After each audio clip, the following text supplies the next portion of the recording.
The narrow back lanes of the old city remain an anachronism of the way life was lived a century ago. The chaos, history, decay, and squalor are an anthropologist's dream and a planner's nightmare. As in many other areas in China, Shanghai is undergoing a building boom.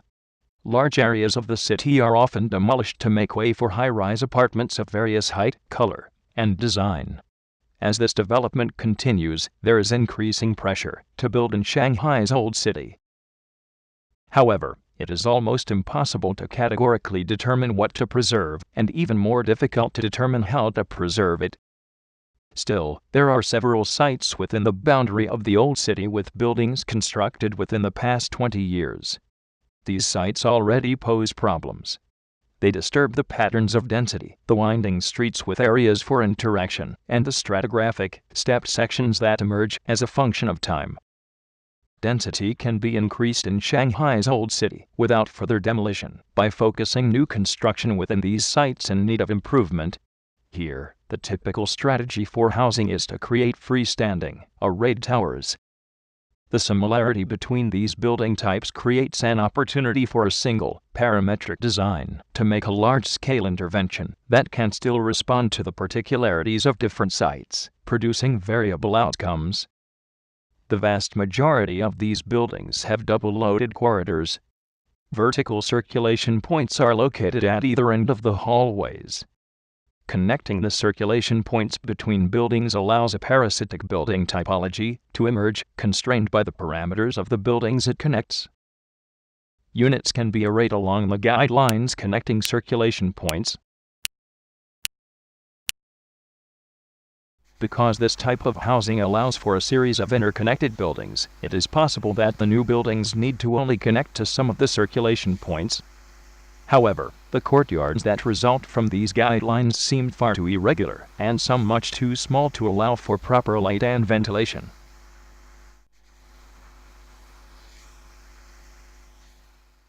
Since the new buildings simply connect existing buildings, housing units can be arrayed in a multitude of shapes.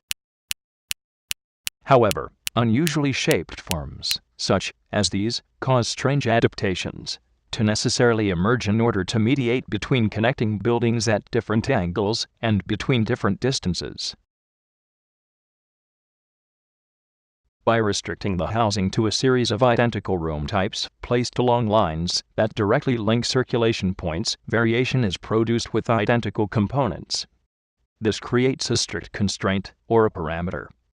KT is a useful tool to exploit variation from identical components. When a vertex point is introduced into the line breaks at a point, and more units can be placed along the guideline.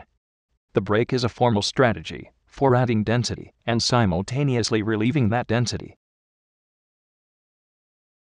These bands of connected circulation points stack to form infill buildings. Because they connect existing circulation points, they do not need circulation points of their own. This allows the building much greater freedom to offer other features. By controlling the angle of each successive floor and the point where the line breaks, the building becomes able to parametrically respond to both intrinsic and extrinsic factors.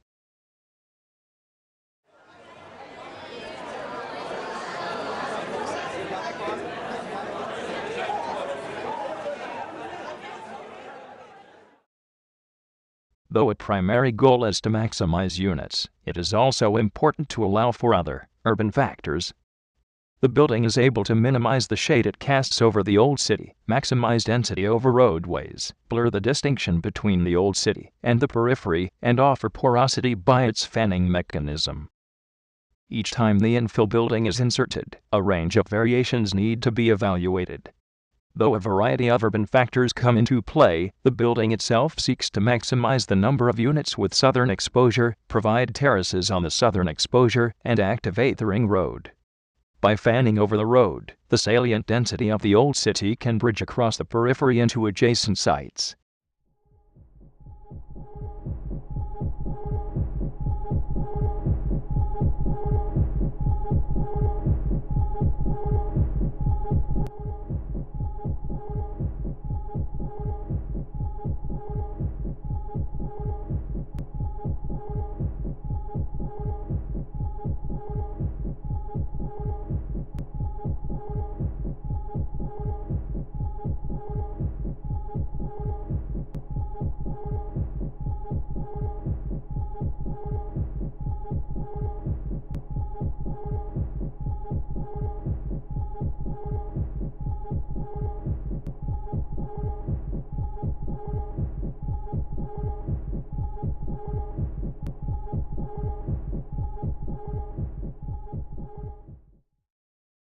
Each floor is a band of units along a single loaded walkway.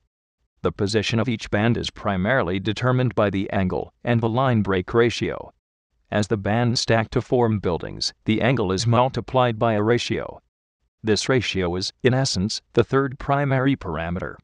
The buildings stack until they meet the existing building heights, at which point they stack an additional 2 floors to bridge the existing buildings with trusses in order to obtain a balance within the larger structural system. The stacking ratio can vary from building to building and within each building. In these cases, when the building is lower, the step function is lower as well to avoid interference with surrounding roadways. In the midsection, the ratio is increased to allow for porosity to the roadway and larger terraces. As the building reaches its maximum height, the step function is lowered to avoid excessive spans. When the building spans over the ring road, it reaches its most fanned position, helping to blur the once existing wall between the old city and the periphery. Here, the terraces are their largest and situated for maximum exposure to the southern sun. The building itself is comprised of parts to activate all 4 sides. Circulation lines the inward-facing courtyard and outward underside of the building. The southern side has terraces on every unit. Smaller terraces receive triangular appendages, so each terrace is at least 1 meter deep. The underside of the building has a protective rain screen and creates a more protected passageway.